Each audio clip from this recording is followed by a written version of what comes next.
Good evening. This is Taru. Welcome to this week's Circle of Harmony. And Aishwarya is joining us for the first time. So, just for her, I just want to say this is an initiative of livinglight.in. And, at Living Light, basically, what we want to say, kind of what we want to bring out there is that a lighter living is possible. Things are there, worries are there, but you can always find your way to the light. And living light, harmony circle, I like to call it as a pause in time. Usually the way we live our lives, it's just that, we are running from one place to the other, and a lot of things that we are doing, we don't know why we are doing, why I believe in this, why I want to do this. So this is just, an hour or two in a week in which we get together. We have a topic of the week, and we basically just try to explore it more so that we can see more than we have hopefully usually seen, so that we can just, I don't know, be more, know more, and be light. Yet, it's like contradictory, and yet that's the basic intention. So the topic today is Shackles of Love, and I'll just share the screen now. Go over the poem that was written for this week's circle. So Shackles of Love. The burden of me on you, the burden of you on me. We become each other's baggage, unintentionally causing pain and misery. I have expressed my desire for you. We are attached to each other's life. We follow unspoken codes of conduct, be it a friend, lover, husband, or wife. There is a you who I want to own. There is a me which you command. Instead of being a strength, a solace, we struggle amidst conflicts and demands. What you throw at me is on me to catch. I could let it fly by or grasp at it and latch. Getting lost in the stories and the hearsay, I belittle love. Instead, these games I play. I can choose what love is and what it can be, a shackle or a strength that liberates me, a force that expands me or makes me small. It's I who chooses if I rise in love or I fall.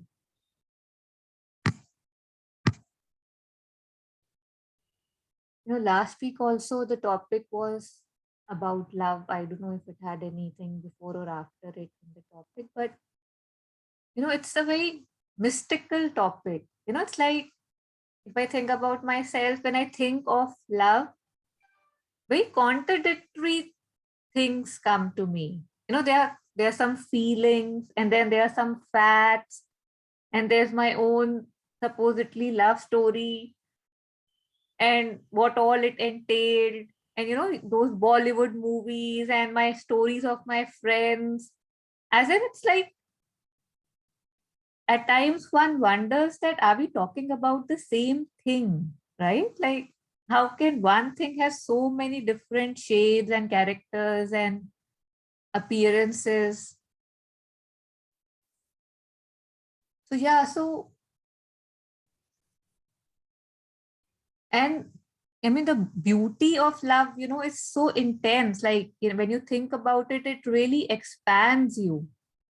Like, before, people had joined, I was just thinking about the word love, and what was coming to me is, say, a Guru Nanak who's like, singing to the birds that, this is your field, eat as much as you want, right? His famous couplet that, Ram ki chidiya Ram ka khet, kha le chidiya bhar bhar peet. So it's just like, that's love. And then recently, I was hearing something on Teresa of Avila. She was a nun, I don't know, very long time back. And she had, once they had described one of her incidents. She used to have visions and stuff. So one day she had described that she was standing on top of a staircase and she saw a small boy standing under this, like, just, at the end of the staircase. And the boy asked Teresa that, who are you? And Teresa said, I am Teresa of Jesus. And then Teresa asked him, and who are you? And he said, I am Jesus of Teresa. And that's so similar to Meera, right? Like Ritu had again spoken about Mirabai last session too, that, the love that you feel, the expansion that you feel when you're even reading about such love is immense. And say, when we talk about, say, this incident or Mirabai, it's like how we always want stories, right? But, what if love doesn't have to be a story, when it's just is love, just love? So just, we'll hopefully be expanding on this together. So just going through the poem, what all came to me, that, when I'm talking about this, or when I'm feeling about, just the word love, it's different. But a lot of times it doesn't stay that way, right? It becomes quite burdensome. With almost, I would say, in almost every relationship, if you are just trying to follow what you are told to follow, more often than not, it's a load, it's a baggage, than a relief. So the burden of me on you, and the burden of you and me, and, because it's considered such a holy thing, most of the time I don't even allow myself to accept that it's a burden, or, it's a baggage. We just give it a name of, oh, this is a relationship and this much you have to do, this, it causes pain, it causes mystery, that's part of the package. But just, kind of exploring if it has to be that way. And we all know about these unspoken, codes of conduct, which somehow we ourselves, more than anything, just pick up. We find a relationship, we form a relationship, and without somebody telling us even anything, myself only, I tell myself, okay, now this is what expected of me, or this is what I must do. And after, I don't know, like, in my case, maybe after 7-8 years, you realize that you never had to do that. It was I who was, again stopping myself.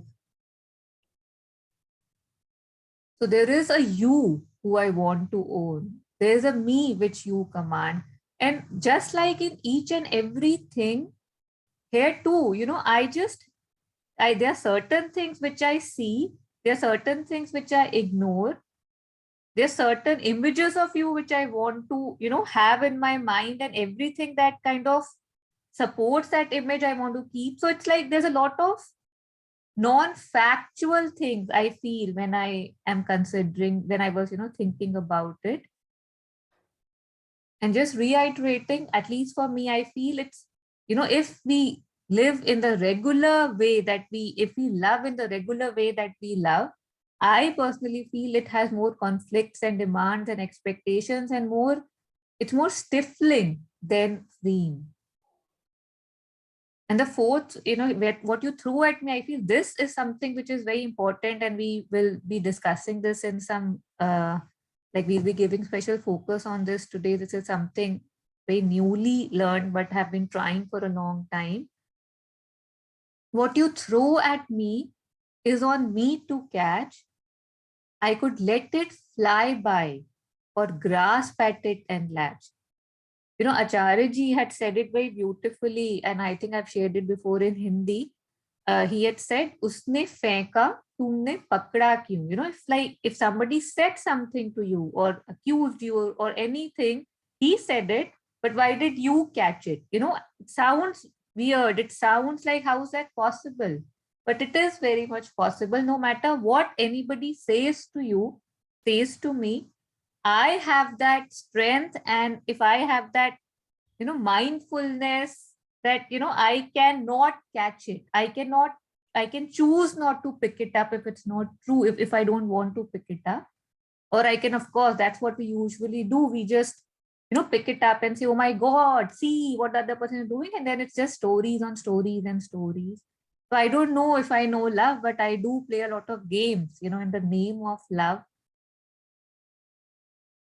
And just ending with, I can choose what I can choose, how I choose to love. How they say there is no other. So it's again, if I think that I should be loved a certain way, I think I'm missing the point. But at least I can love the way I feel love should be. True essence of love should be. So it can be, a shackle for myself and others. I can be, the reason for them not to do so much or do less. Or I can be, like they say, the wind beneath somebody's wings. So a force that expands me or makes me small in the name of love. We really try to hold on to situations, people, or, it's I who choose, and it's so common, right? Falling in love or rising in love. So I think spend a lot of time on this basic thing today. Yeah, I think I'll stop talking for some time. I mean, I have a lot more to say, but I would love to hear what, anybody, anything. So Aishwarya, anytime you feel like sharing anything, just you can unmute and share. Yeah, like this is your first time, you don't have to share. Feel comfortable, just letting you know that unless we share, right? The experience here is like it's all sharing based. So yeah. So anybody who wants to, please just unmute, talk about what love means to them or anything about the poem or anything else. Thank you. So I'm just going to take the invitation right away because the title was so, it just caught me. Shackle, the word shackle. It just, I used to be frustrated by the concept of love without knowing it. So whenever I encountered some true love, Aishwarya, your voice breaking in between for me, I used breaking to for be everybody. frustrated just the height. Yeah, Aishwarya, your voice is, it's like one word I can hear, one word I can't. Do you have headphones or a mic? Maybe it will be clearer then. Or Yeah. I'll just connect to a different one. yeah, so Yeah, we'll just wait for you can please get yeah, them and yeah. yeah. I mean, someone else can Okay. Yeah. So yeah, there's some to be some I signal guess issues as well go because your ahead. I'll screen just go faces. and Yeah. get a different one. Okay.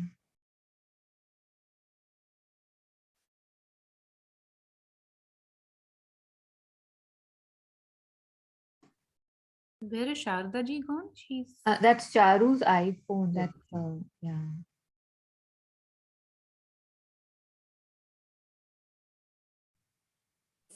Internet issue. Yeah, yeah. It's fluctuating like anything. In school, we used to say, believe that love is, in our autograph books, we would write, I love you not for what you are, but for what I am when I am with you. And then love changed. Over time, love's definition changed. Then love, when you had fights with your so-called flame, then you said love means setting free. So then it became setting free. Then again, love changed. And love means letting go. Then again, it changed. And it still is changing. And then when you go into spirituality, love is something totally sublime and different. Yeah, an excellent point, Jyotna ji. It's changing. It's always changing. Yeah. Just like everything, the way I change, right? Everything about me is what I am, right? Yeah. Yeah, love the way you had described how it changes. Yeah, how Because first it's that is how, uh, life is a metamorphosis which revolves around love. Honestly speaking, our entire focus from childhood till we come, even now, okay, it's love for the divine, but it's love all the way. yeah, nice visual. More than, hate is also a form of intense love with negativity, but it is love. It's a, Yeah, wow. Yeah,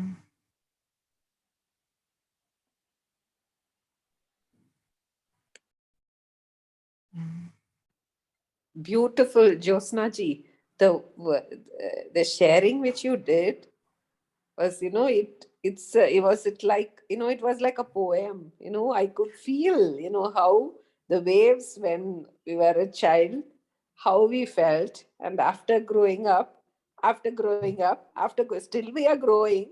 That is true, but beautiful. It was like uh, rainbow for me. The way you said, beautiful, huh? Excellent. I really enjoyed it. Shardaji, COVID is doing things to your head.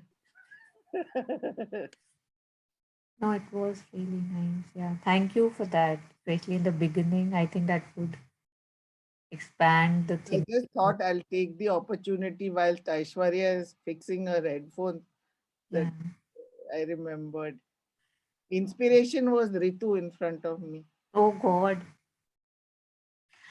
Yeah. So Aishwarya, in case you got your headphones, you can now unmute and please share. Yeah. So, yeah, so as I was saying, the word shackle was really interesting. Yeah, because as I said, for a long time, I used to feel frustrated by this concept of love wherever I found it. Uh, for example, when I thought about the love of Meera and Krishna, uh, it used to frustrate me that there was this Meera who was giving her all, and all that was happening was just suffering. It used to frustrate me so much. So that word shackle, but really the word shackle can be, as the years progressed and I learned a drop maybe. So the very word shackle can actually be taken from its negative zone, way up to the positive zone, where this shackle is at first what seems to be a suffering or a bondage or an inevitable pull which sometimes causes a lot of pain as well, but at a point it turns positive. That very shackle becomes a shackle of goodness, a bondage that blossoms in goodness. But I guess that's a journey, and what is I feel very important in this journey is what one loves as well. And by that I mean, I guess this may sound a little weird, but in my experience I have found that there's always the need for somebody who is a little more mindful, a little more heartful, somebody who can uplift you really.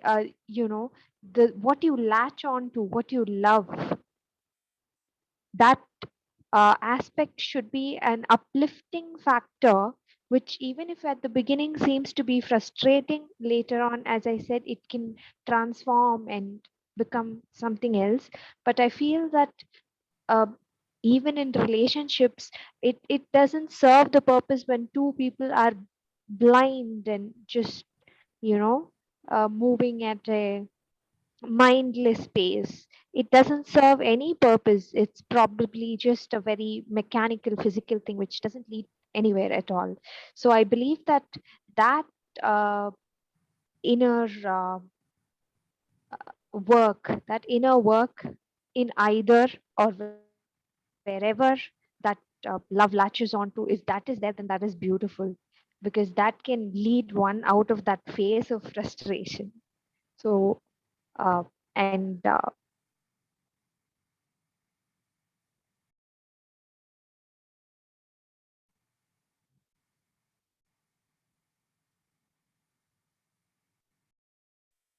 Uh, it was much later that Aurobindo, uh, divine love enters only through the psychic, right? You call the divine love, and divine love agrees to enter only to the through the door of the psychic. So um, yeah, so this has been my very few experiments with the thoughts relating to love and my experiences so far. Thank you, Aishwarya. We did miss certain words in the in between, but I think the message was clear. And like I was saying in the beginning, it's just amazing how everybody has their own window. The way you kind of transported. I do not the word shackles. So it is a shackle if you're shackled to a prison. But if it's, I don't know, if you're tied to the divine, the same shackle can be the reason for your transformation and for your freedom. So yeah, that was very beautifully said. Thank you so much. And I very clearly, I don't remember where I heard it, but it was in one of the discourses. And it was said that, you become who you love. And that's where I think in the Vedanta, they really stress on Sangati, right? Your company, that you become your company, you become who you love. And company, of course, just doesn't mean people, it means what you eat, what you're listening to, where you're going. So in that regard, you become who you love. And yet I choose so many over the one, so many times. Yeah. Very interesting. Anybody else?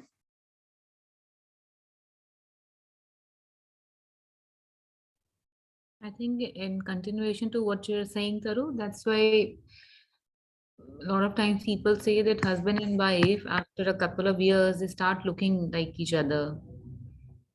Maybe the husband and wives who are truly in love with each other. I don't think the love also too matters here. I've heard this about the dog. A dog also, the dog and the owner also start looking a lot like each other. And I've heard this about husband and wife or anybody who lives together. That's Mhm. something kind of. It didn't work for you and me though, but yeah, but yeah, Said, in science, yeah. anything or anyone whom you emulate, admire, or someone whom you constantly look at, the image that you look at on a recurrent basis comes to you. Maybe that is why earlier, when if there's a lady who's pregnant, they would put the picture of some hero. Or a god or some goddess or some, yeah. Yeah, yeah, yeah. And it is known. It's a like, Mm. you have adopted children, you get an adopted child totally, different from your background, origin, everything. But one finds that after a while, the child, Mhm. even as whilst growing up in the growing years, the entire features change to resemble the parents. It is a well documented scientific fact, Okay. which they are not able to explain on Yeah. neither on genes, obviously not, and neither on imagery also. So it's very, very peculiar.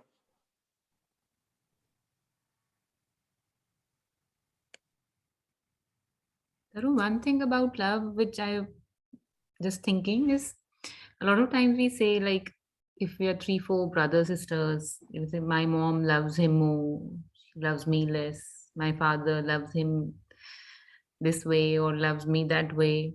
So we kind of, even try to measure love. Zyada, kam, acha, bura. So that's a little, difficult to understand if that's also possible. Love should be just love. Either you love or you don't. But love more or less. Sometimes I think my husband loves me more than me. But I don't know whether when I say I love him less than him, do I love him or not?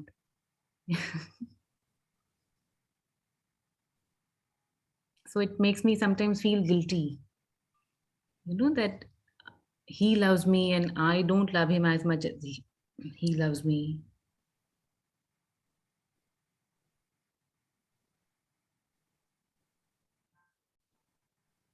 But you're thinking a lot. Our definitions of love and how everything should be, it just, it always amazes me. Like myself too, I'm obviously including, it just humbles me to see. And I wonder, we are so busy, we say in general, but where do we, get the time to get stuck where we are stuck in? It's a truth, what you are saying, right? These things come to us. It's not that, it's come to you and it hasn't come to anybody else. But this thing about, loving more, loving him, being favorite, less, more, our own weighing scales, our own reasoning behind our, reasonings.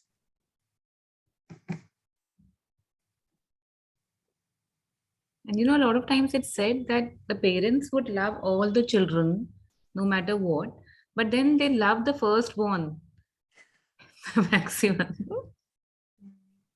And I've seen it. I don't know. I've observed it. I think that too,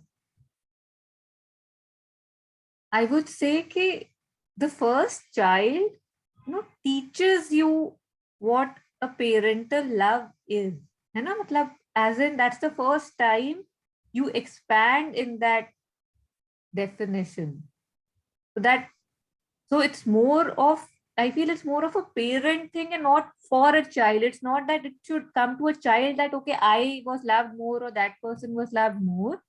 But it's like, how they say that nobody is able to forget their first love. And similarly, just like you are saying a child, even the first love in most, lot of movies, lot of fiction and all, they do say that no matter how many, romances you have had, but the innocence of the first one, you cannot ever forget, because that was just, it just hits you and you realize that, oh, this is also my possibility.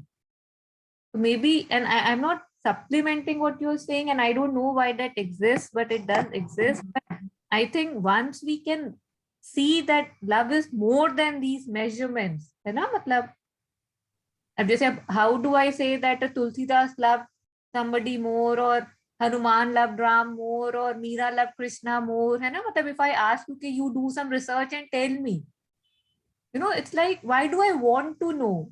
Is the first question.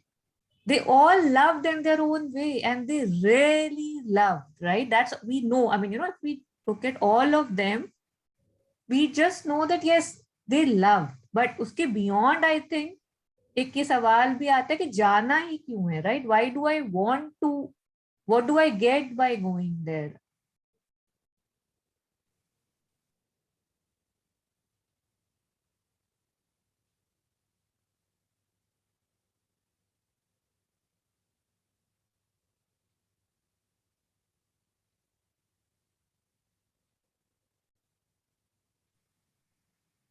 Shilpi, are you with us? Like sometimes she's here and there. In case there's anything you would want to add. Yeah, I'm here. I was just listening. No, what came to me also was that, when we are talking of love, love for whom, right? Like I'm the one sitting here and I'm saying, one kind of love, two kinds of love. But, I'm always also thinking that what in me, like Ritu was mentioning, all of this about me wanting love, sometimes not getting. And I was, and then also sort of wanting to measure And am I getting enough? What does this thing mean? Does the person love me or not? And I was thinking all of that, where is it coming from? What is the root? And the root is the same root which is the root of most of our problems, this sort of feeling insufficient, not complete, this like this constant feeling of being not good with where I am, feeling wanting more always. And love also falls in that category where I'm always wanting more, and then I'm always trying to quantify, because love for me translates into a part of me which is very, very, like which is coming as a product of physical bodily evolution, coming from single celled organisms to blah blah blah, and then to monkeys, and then to humans. And for that part of me, the only necessity or the only important thing is survival. How I survive. And love, to me, in our current modern settings, translates to more chances of survival. Because if a parent loves me more, that means I have more chances of a secure upbringing and food and things like that. So although we none of us actually had that problem, but still that kind of thinking is, unbeknownst to us, is so ingrained, because it's like almost instinct, and it's there, it's in our cells, like you say sometimes, Saru. Um and that just kind of rules, it's kind of behind the scene working in that, uh, rules so many times how I'm viewing something. Somebody said something to me nicely or not nicely, and the being which is always deriving a meaning out of it, a lot of time that being is driven by all of these evolutionary impulses, unless I have spent that amount of time with it to, to kind of knowingly and consciously wanting to go beyond it. So, so all of these loves, even the man and woman love, all of those things also I feel come from there. That if I have a partner, then if I'm able to create babies, and then there are more chances of me surviving in one or the other form. So many things, I find so many things go back to that. And and then in your poem, Taru, there was also this other kind of love which kind of feels very ethereal and beautiful and something different from the love we know. And yeah, and that's the one I feel we all aspire for. Yeah.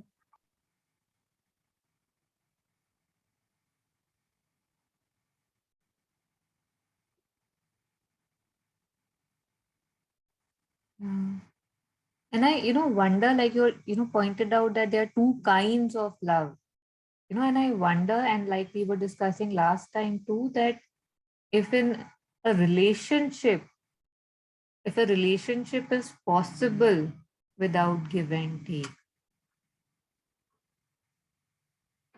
yeah, and these definitions and images that I stick to.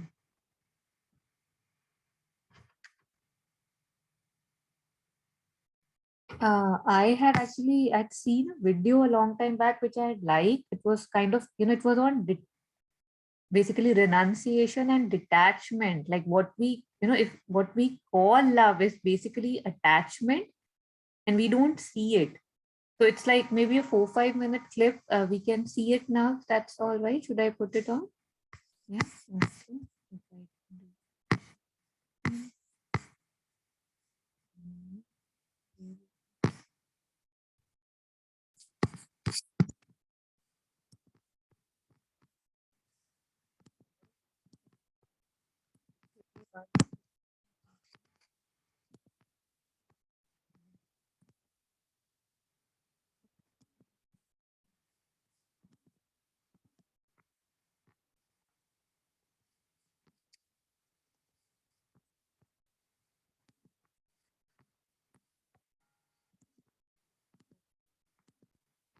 Okay. Do you see the screen?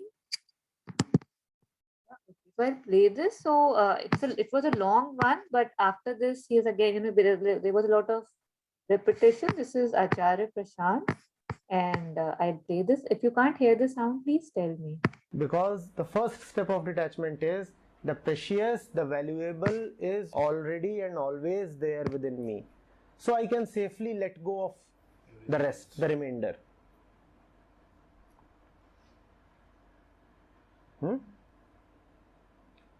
Why do you want to latch on to something?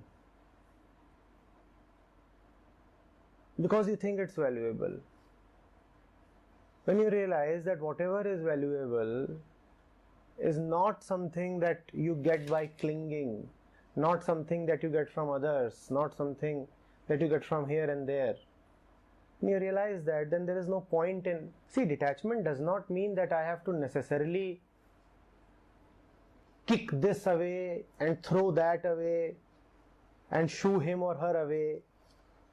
Detachment only means that I am not clinging, I am not a parasite. Detachment does not mean that I won't talk to you. Detachment doesn't mean that I can't live with you.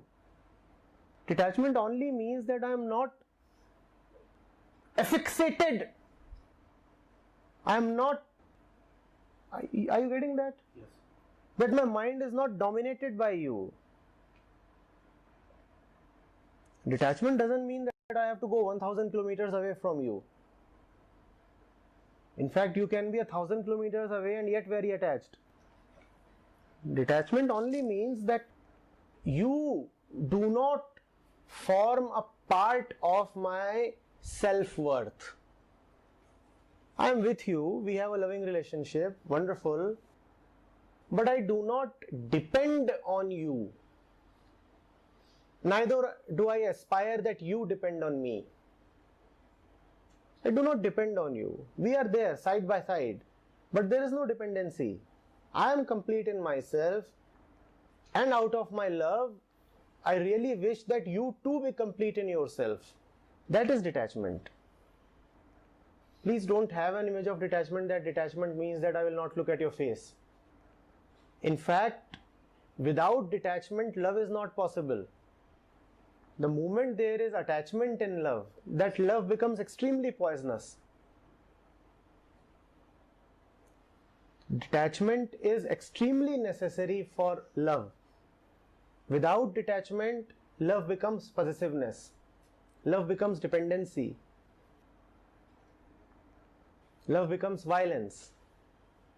The same concept can be replicated to other pieces also. Yes, obviously. That you possess, jobs. Yes, obviously, obvious. Other relations. Everything, everything.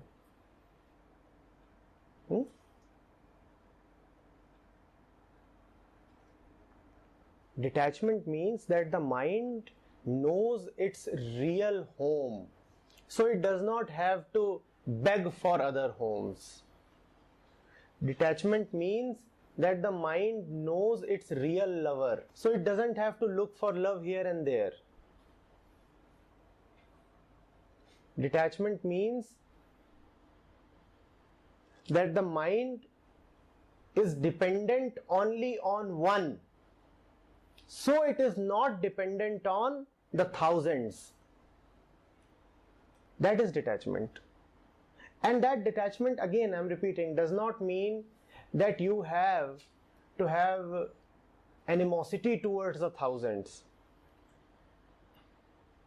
that you need to be indifferent to them. No, no, no. Detachment is not about being indifferent to the world. In fact, a detached man is a loving man.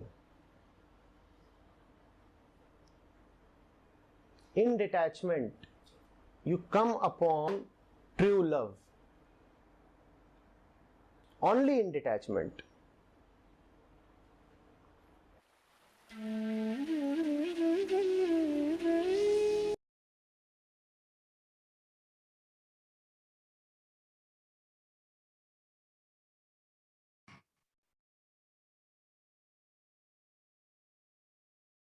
Personally for me, because I think it's hard for me to say what love is. or say what truth is. And I've said it many times. It really helps me when I explore what it's not. You know how they also talk about neti neti, that it's not this, it's not this, it's not this. And the other day I was listening to one of Alokda's talks, and there too he said that, wherever there is harmony, there is love. And as soon as you see disharmony, that's attachment. He was just talking about something else, but just this understanding attachment, I feel is so, and this possessiveness, I feel is really beautiful because it just shows you a lot. So, Ritu, again, I don't know if that also kind of answers a bit of what you was asking. I felt there was some relation there about, the rungs of love by mother that we had shared in the last one thing too, about all these measurements that, when one loves, when one, the first is loved when they are loved in return. Second is when it's accepted, all these things. To see them and to transcend them, I think is the right way to go. And it catches you everywhere. Today I'll just share a small incident. My kid, he had a class photograph, online class photograph, and Didi had told us the time, the teacher. And I'm so ashamed in sharing this. But before that time, I told him, listen, you want to get ready? Do you want to wear these clothes and stuff? And he was like, no, no, I want to play. I don't care much. And as soon as the time came, 11 o'clock at 10:58, he started running. No, no, mama, get that jacket out and brush my hair and stuff like that. And I just started, kind of that you never do anything on time and sit like this, stand like this, wear like this, don't breathe too much, kinds have that face. And while I was doing it, suddenly something asked me that, do you think he'll even look at this picture? You're shouting at him and saying, why did you not do it on time? He's having fun, no matter how he's looking. And you want him to look a specific way, and as a result you are kind of shouting that you don't do this, you don't do that, and you're just sucking the fun and the joy out of his experience of a class photograph. Is this love? And yet I would tell myself that yes, I wanted him to look a certain way, so I was doing all that. Like, how silly am I to be buying that again and again and doing that again and again? So just this, I don't know, it's like just, it's funny how what all we do in the name of love.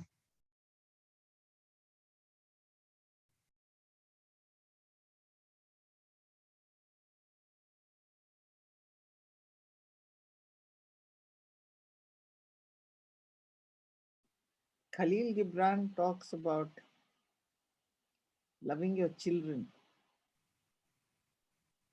which I don't know if you could extract it, but which explains so beautifully how you should not, because you think you love them, how you should not live your life through them. And, you know, they are entities by themselves. Because what we translate as love is possessiveness, constriction. We literally throttle the person. And, instead of setting free, which he describes so poetically, I think we'll extract it and put it on the group. Yeah, absolutely. I've shifted houses some time back, but before that, in my old house, I had stuck it to like 4 different places because it's just too beautiful. And I think it's not just for children, it's for each and every person in your relationship, right? That they are not yours, they are through you, they are like, and I also have something else for him that I wanted to share. I'll do that in some time. From Khalil Gibran, he has spoken so beautifully about love and pleasure and how there has to be spaces between love, so I'll share that. But before I do that, is there anybody else who had any reflections or anything from what we heard from the video or anything in general before we move further? Yeah, Yeah, I just wanted to share one thing, Yes, which Aishwarya. I've observed. Yeah, which I've observed that it happens with parents, it happens with couples.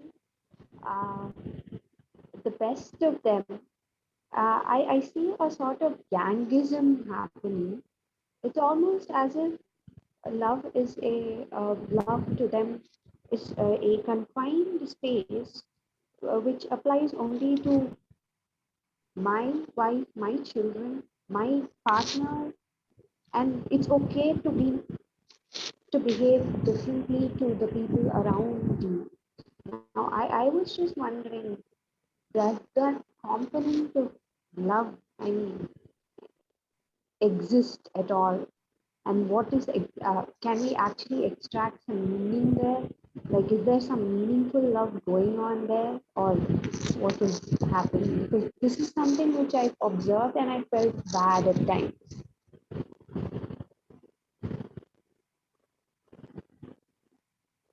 Yeah, it's a beautiful observation, I would say, that how we always try to protect our family, love our three, four, five people in the name of love. And we are kind of, trying to defend them against the world. And all of us are trying to do that in their capacity.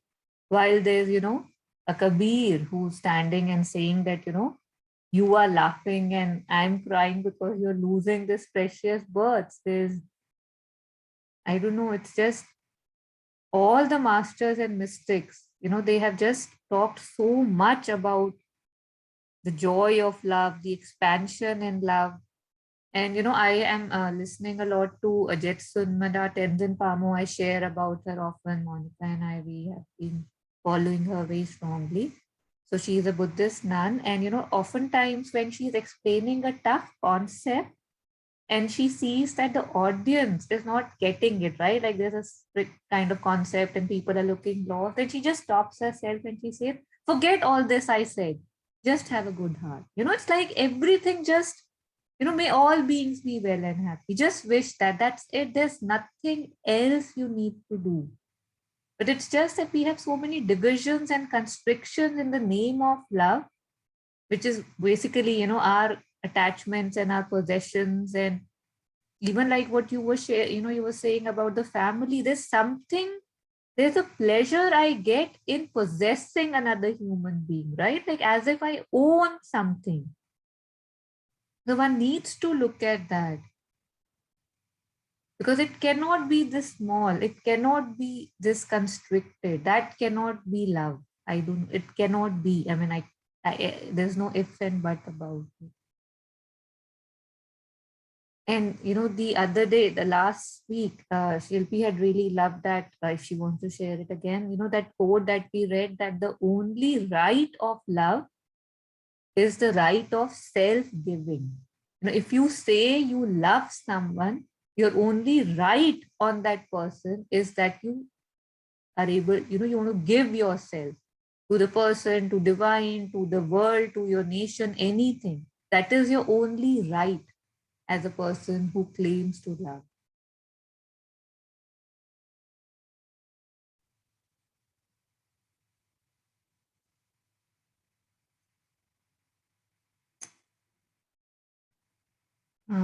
Anybody on anything? Or Ritu, you had also unmuted. If you have anything on what Aishwarya said or what you want to say. no, since we mentioned about Khalid Gibran, I have the poem which he has written on love. So it's a beautiful poem. It's a very long one. I had taken out Ritu some paragraphs from that, but if you want to share the whole thing, you have it in screen or you want to read it No, out? no, I have a book. Yeah. Okay. So So it's a long Khalil poem. Gibran on love, I'll just type it also and share it, because I had taken out some from it. Love. So this is part which I really liked. Are you sharing it on screen or should I Yeah, read? yeah. No, I'm sharing it, then you can read it too. Yeah, which part did you like? It's a long one. Even as he ascends to your height and caresses your tenderest branches that quiver in the sun, so shall he descend to your roots and shake them in your clinging to the earth. So it's here saying that it's not that love will only take you up, rather it'll also make you see your roots. Like sheaves of corn, he gathers you unto himself.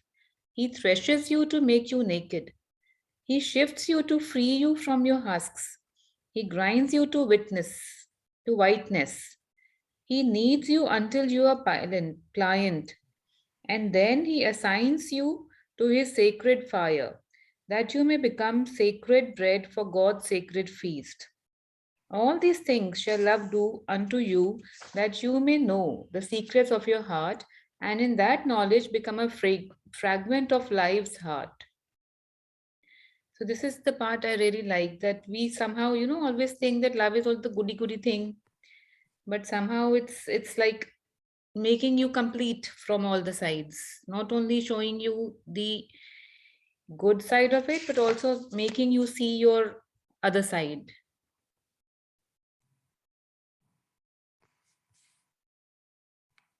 And I think that's a very, very, very important thing. It's like they also say that, how we would we fall in love with somebody who would say, yeah, yeah, take my shoulder, cry, cry, cry, right? Like I'm there for you. And you should be falling in love with somebody who says that you don't need any shoulder. You are enough, you are strong, you are the strength. But that's not how we feel love is, right? And yet, I mean, if it is that, it will chatter you and batter you and help you be more so that you can be less, kind of that thing. So, yeah, very beautiful.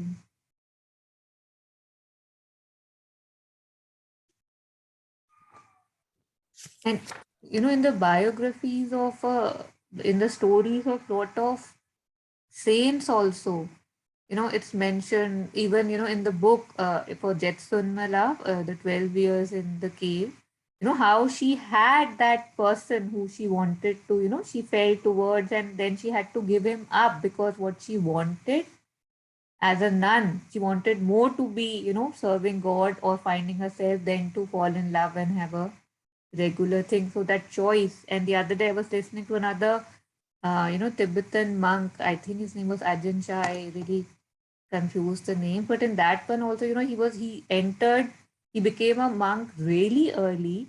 And then his teacher left the monastery because he fell in love with somebody.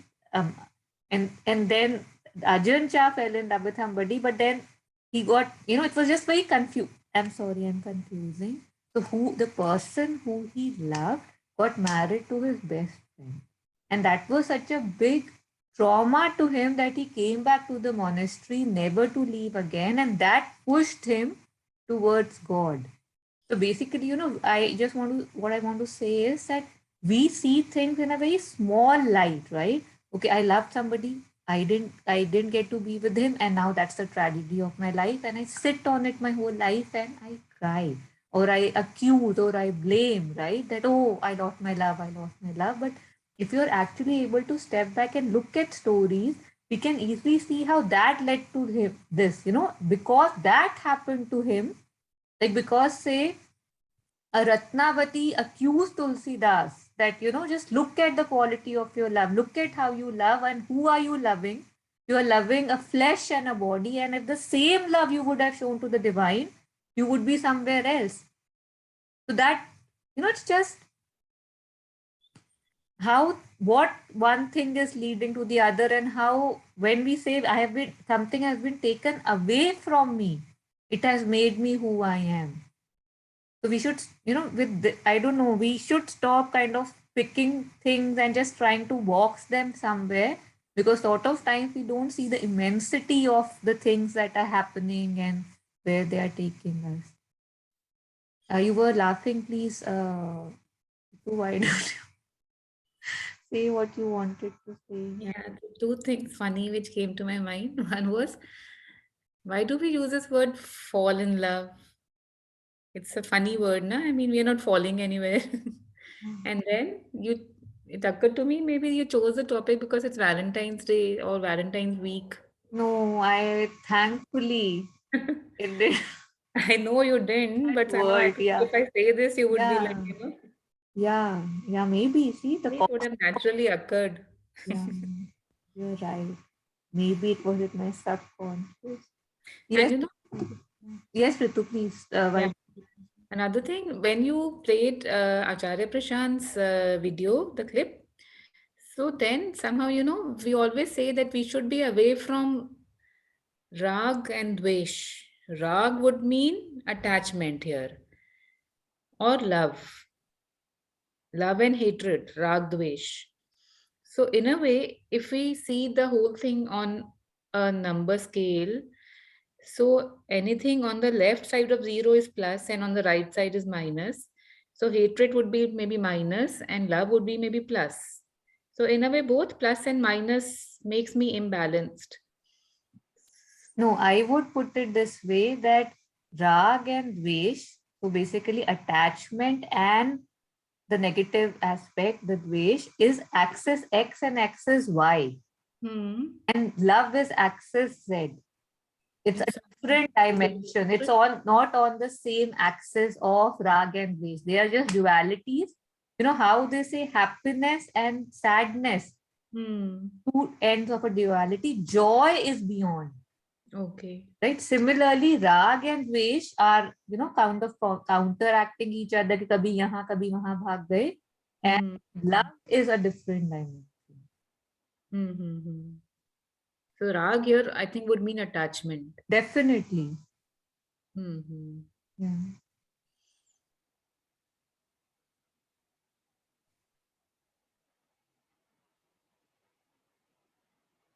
Jyotsna ji, please. It's a known fact that most people who undergo a heartbreak or fall out of love or undergo some sort of trauma during their love process on the rebound turn to religion.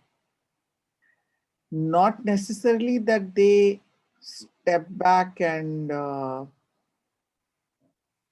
then turn out of, but they turn out of a need on the rebound, that they need something to love, and this strong rejection causes a total turnaround and makes them go towards religion, which is the commonest factor when you see people suddenly move towards religion. It is a known fact. So that we try to explain it by saying that it happens because you stepped back and you looked within. Not necessarily so. It is the rejection which causes the trigger, and then the person on a rebound just goes. It's a very common observation. Half of the ashrams are filled with heartbroken ones, and I have never understood that fact because I used to ask many people that, did you really sit down and introspect that it would have been better had I loved God? And they say no. For lack of want or want of something to love, they turn. Give it a thought. Jyotsna ji, I've thought about this, as well, because somehow they say that, the religion or spirituality is for the weak or for the people in pain. I heard it a lot, from some people. So I just, it's like, I think it's very simple that how Sri Aurobindo says that pain is the hammer of God, right? To break the dead resistance. So I just see it so clearly. You need to have that shattering. You need to have that pain because we are so otherwise busy in our everyday dullness that for us to break from our mold, we need that hit. It could be, a romance, it could be anything, but pain is needed for one to turn. You know, I don't want this pain. There has to be something better than pain. And because in love, there is that, that nakedness, that rawness, that you just bear yourself with the person. And when that is rejected universally or by that person, that really hurts. The severity really hurts. Just, I think, very similar to, not very similar to, but like when you lose someone, right? Like, even like not just from this realm and stuff, that also, because it's such a big thing. Like love is such a big thing, losing somebody, so that has this power, because it doesn't let you be, right? It's not something that you get over something very fast, because otherwise it's just entertainment, but it sticks with you, it keeps poking you. And while you were sharing, I remember that in the sunlit part also, there's a very beautiful thing. Now, in the end, there's like it's the title was "Rely Only on the Divine." So, Yes. do you remember that it said, that no matter what, if you trust anyone, I mean, it sounds odd to even hear, but Mother says it very clearly that if you rely on anyone other than the divine, be sure that you will be hurt. Be sure that your trust will be broken. Rely solely on the divine. So again, how Shilpi, I think, had again, said that thing that about who are we loving? What are we talking about? And I feel that love, again, it's just possible maybe between, I don't know, God and us, because what we do is just trading, and again those rag and vish, and because whenever, I don't know, this possession comes, right? This attachment, this possession in any form or factor, and there would be a day when it would not come. So yeah.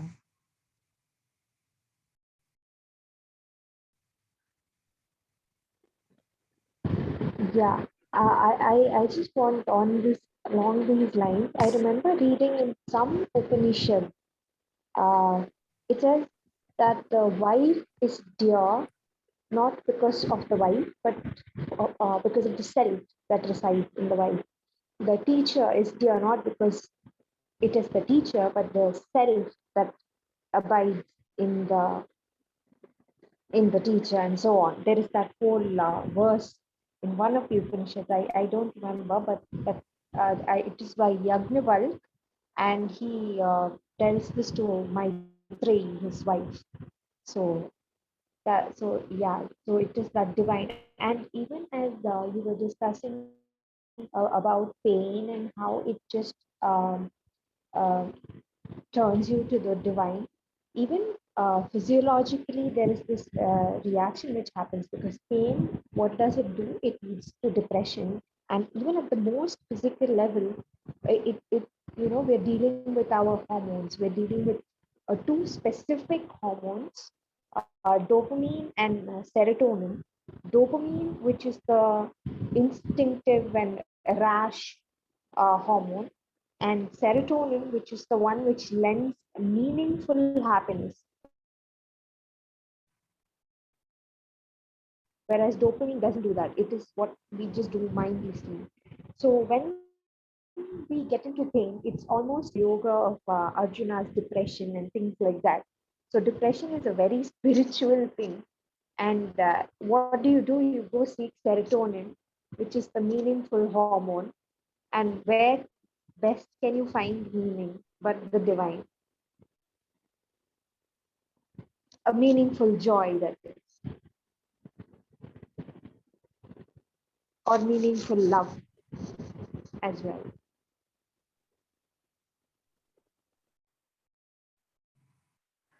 Yes, Ashwarya, thank you. Both the things that you brought up are quite reflective. The first one, Yagyavalk and Maitri, in itself, it was such a beautiful story that this rishi who was very wealthy, he decided to, leave his two wives. He had two wives, one more spiritual than the other. And he had said that, I'm now leaving for the jungles and you equally divide what I have between the two.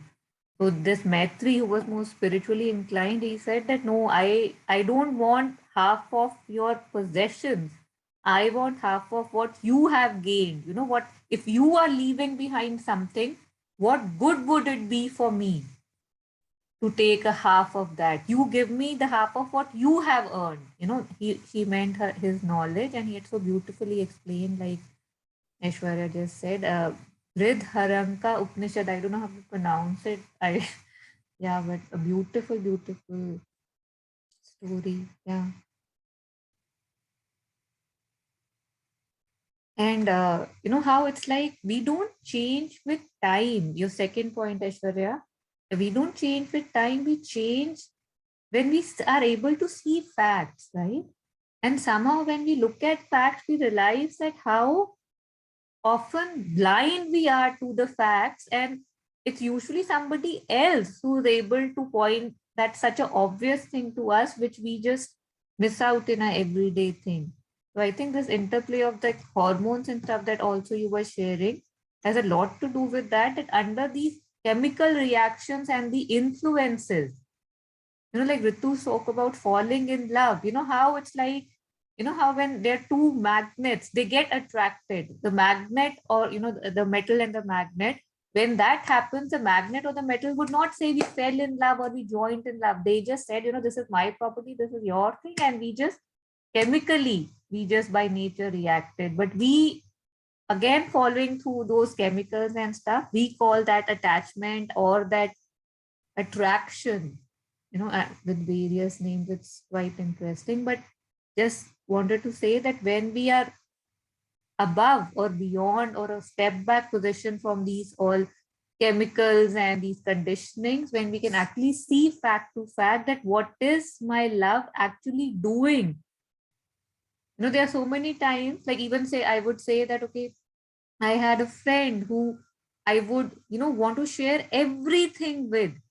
And then when he became my life partner, after a few months, he was the last person I wanted to share everything with, because I felt he was judgmental or he was not interested. How it's just, how again we are keep on talking about Khalil Gibran today, how he says, na, कि when you look inside your sorrow, you will find that which was once the cause of your joy, like your happiness, as in the same thing turns that ways. And like Acharya was sharing in his video, that everything is inside you. Your home is inside you, nobody outside.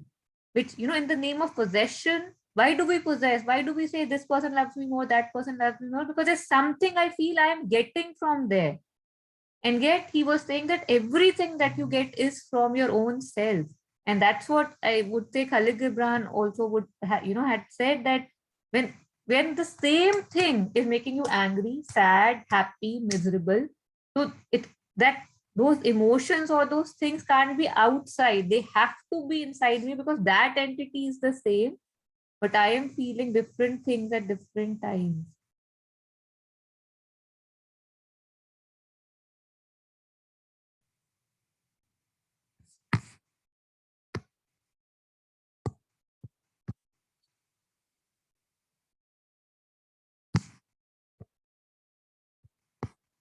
I'll also share the what I had taken out, and I think we'll end the session soon. I don't know what parts which they are mostly from, they are all from Khalil Gibran only, but different from different places. So this one is like, again, I think Josna ji and I, we were touched upon this, that let there be spaces in your togetherness, and let the winds of the heavens dance between you. How beautiful is that? But that's not how we usually take it, right? We feel that the more tighter you are, that is love. That is love. Love one another, but not make a bond of love. Let it rather be a moving sea between the shores of your souls. Josna ji, when you had shared about, how it changes, I was reminded of this word moving sea. Fill each other's cup, but drink not from one cup. Give one another of your bread, but not eat from the same loaf. Sing and dance together and be joyous, but let each one of you be alone And even as the strings of a lute are alone, though they quiver with the same music. It's really beautiful and so visual. Taru, read the next paragraph. You want to read it, Rosnaji? No, you read now. Give your hearts, but not into each other's keeping, for only the hand of life can contain your hearts. And stand together, yet not too near together, for the pillars of the temple stand apart, and the oak tree and the cypress grow not in each other's shadow.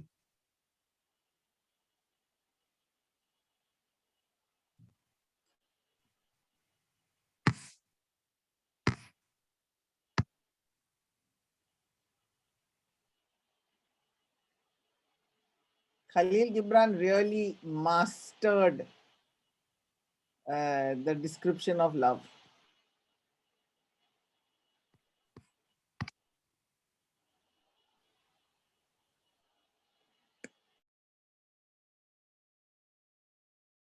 And while reading this, I was also reminded of that quote from Rumi that without love, all worship is a burden, all dance is a chore, and all music is a noise. Unless you do it in love, with love, how it just changes, right? It just changes.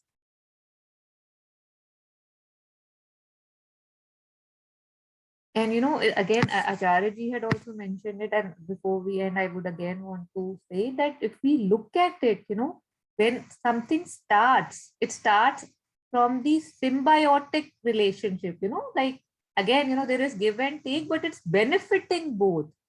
That's why I think we enter into it, right? That give and take is there definitely. But when it becomes parasitic, there's so many people, I would say, not very, but there are few people that I stopped going to, because I don't know, it was just too much. I couldn't do that. I couldn't be there so much that was needed, like some school friends and stuff. It's just how it changes, it amazes me, that thing. And we call that, love. Yeah.